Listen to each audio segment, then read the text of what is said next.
आज हमसे लोग चाहे शेरवानी साहब हो, चाहे धर्मेंद्र जी हो, चाहे हम हो, जब हमारे पास आते हैं तरीके से दोस्ती से लेके और सहयोग और समर्थन की बात को कहा है, ऊपर वाले को हाजिर नवाजिश करके कहा है। मैं इस मौके पर मैं आदरणीय जावेद भाई आपको बहुत बहुत धन्यवाद और आभार व्यक्त करता हूं और आपको भरोसा दिलाता हूं, जिस उम्मीद और विश्वास के साथ आज आपने मुझे हाथ पकड़ा है, मेरी तरफ से कभी कोई ऐसी कमी नहीं रहेगी कि कभी आपको हाथ छुड़ाने की जरूरत पड़ जाए। ये मैं आपको आविद भाई भरोसा दिलाता हूं और आपके सामने पूरे क्षेत्रवासियों को भरोसा दिलाना चाहता हूं। साथ ही ये चुनाव बहुत महत्वपूर्ण है, कई मायनों में महत्वपूर्ण है।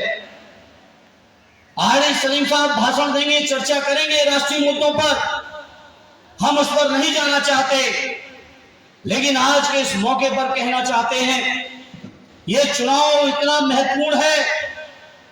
अगर 24 के चुनाव में बीजेपी को हमने आपने सबने मिलकर नहीं हराया तो हो सकता है देश के अंदर एक ऐसा भी खतरा है कि शायद आने वाले समय में देश का चुनाव होगा भी कि नहीं होगा, लोकतंत्र बचेगा भी कि नहीं बचेगा।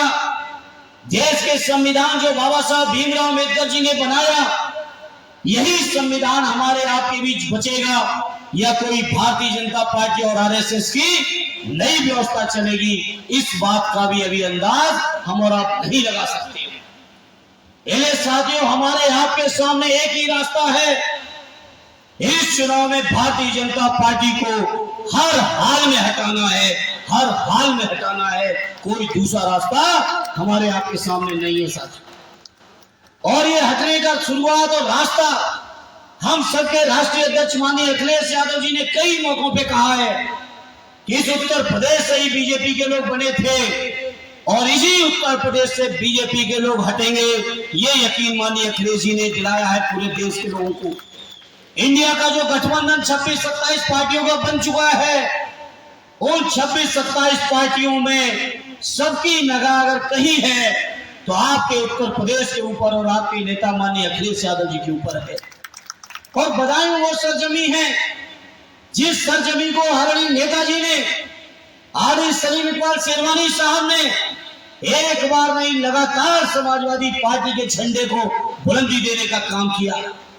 आज हमारे आपके बीच नहीं है स्वर्गीय बनवारी सिंह जी, उन्होंने भी खून पसीने से इस सरजमी को समाजवादियों के खून से सींचने में कोई कसर नहीं की है साथियों।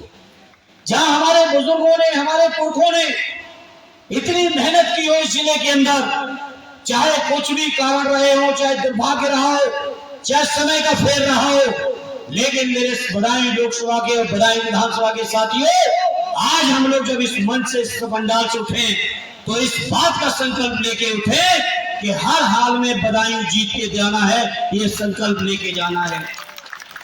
और बदायूं लोकसभा ही नहीं, आंवला लोकसभा को भी जिताने की जिम्मेदारी हम बदायूं वासियों पर है, क्योंकि बदायूं की आंवला में 2 सीटें आती है साथियों। हटाना है बीजेपी को, और हटाना इसलिए है क्योंकि देश के अंदर जिस तरीके की बर्बादी की है बीजेपी के लोगों ने, याद करो 2014 के चुनाव में क्या क्या बातें हुई थी।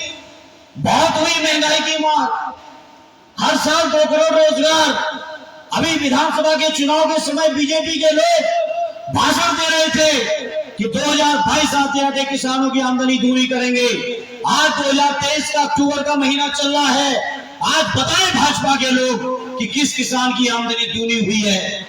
बताएं मोदी जी इस बात को लेकर कहां गए 20 करोड़ रोजगार जो 10 साल में आपको देने थे। बताएं मोदी जी, जो 400 रुपए के सिलेंडर पर आप लोग राजघाट पर प्रदर्शन कर रहे थे, आज 1150 का सिलेंडर आ गया है। अब सब्सिडी दे रहे हैं 200-300 की, क्योंकि 5 राज्यों का चुनाव होना है अगले महीने, 4 महीने बाद लोकसभा का चुनाव होना है। तो ये देश की जनता, भारतीय जनता पार्टी के लोगों इतनी नादान नहीं है कि 4 साल, 5 साल, 10 साल तक महंगाई बढ़ाते रहो और बाद में आपकी सब्सिडी पर भरोसा कर ले। इन्हें बीजेपी के लोगों पर किसी तरह का कोई भरोसा न करना, ये मेरे बदायूं के लोगों आपसे अपील है। जिंदाबाद जिंदाबाद के साथ, जिंदाबाद जिंदाबाद।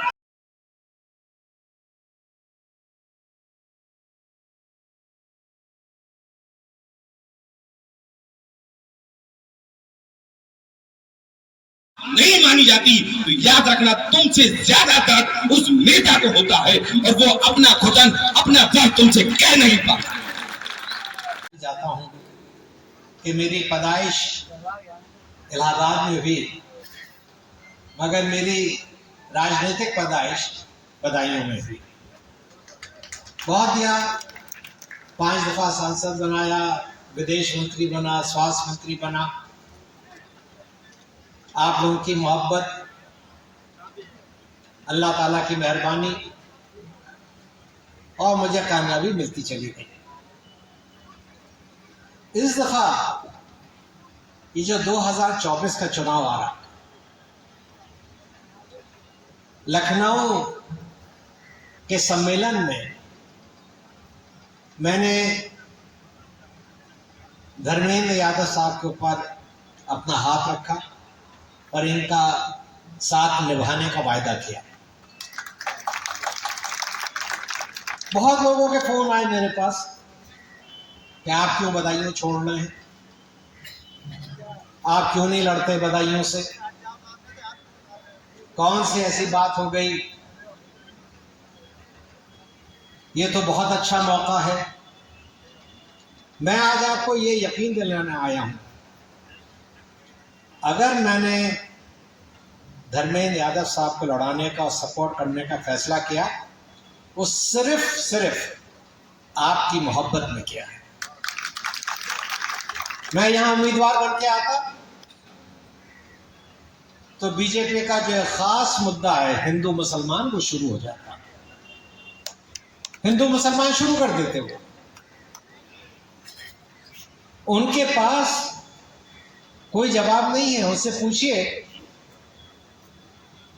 कि बेरोजगारी क्यों बढ़ रही है, जवाब देंगे हिंदू मुसलमान की बात करो। उससे पूछे महंगाई क्यों बढ़ रही है, आपको जवाब मिलेगा हिंदू मुसलमान की बात करो।